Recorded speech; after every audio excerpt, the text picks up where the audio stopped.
I think we're just in different times in our life, too, because I'm 38, she's 29. Very different places in your life. Because when you're a young lady and you're in your late 20s, you do everything, right? You go out, you go to concerts, you go to festivals. When you're a guy and you're my age, you go to the doctor. And for the first time, you have to take it seriously. You have to listen to what this guy's telling you. Everything he says, you're just looking at him like he's your high school basketball coach. Like, yes, sir, I will run through that wall.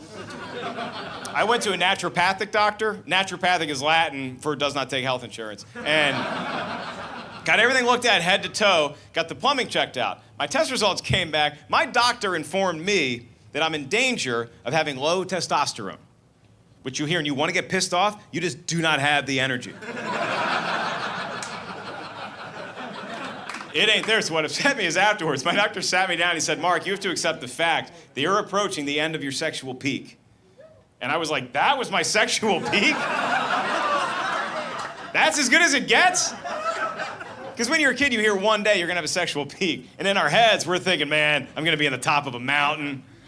There's gonna be hot chicks everywhere. Yo, he pulled out a chart. He's like, yeah, this is where a man has the majority of his sex. And I was like, sir, I brought my chart.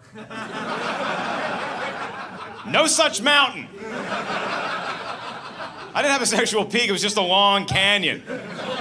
And there were no women there, it's just a bunch of tissues and magazines, a USB drive labeled tax returns. That was my sexual peak. And that's with a younger woman. Older women, that's a different thing. Because older women, what do you always hear about older women? You hear they're great in bed. And that's awesome. What worries me, how do you get that good? Because you start thinking about it, you're like, wait, nobody just wakes up to star of Cirque du Soleil. That takes years and years. It's intimidating. You hook up with an older woman, you go back to her place, and it feels like you're walking into old Yankee Stadium for the very first time. Because you're just thinking about all the greats that have played here before you.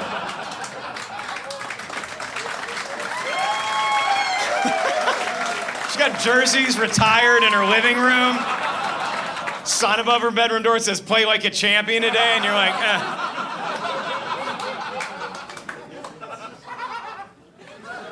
And it's funny to think about how long life is, how quick life goes by, because now I've become the last single guy. Every group of friends, you all start out single, then one by one you start getting picked off, you get married, you have kids, then you have that one idiot friend left that never got it together. Ta-da! Michael Bublé with a drinking problem. This is him. All my friends are married now, and I still get to hang out with them, but it's a very different hang. Like, when you hang out with your married friends, you got one of two options. You get to have, like, one beer at, like, 6:45, or it's the go crazy option. When she goes out of town, that's when you get a random phone call from one of your friends. Like, dude, I'm behind 7-Eleven with a bag of heroin. Get here, we got 48 hours. Get here right now. Let's figure out how to do this.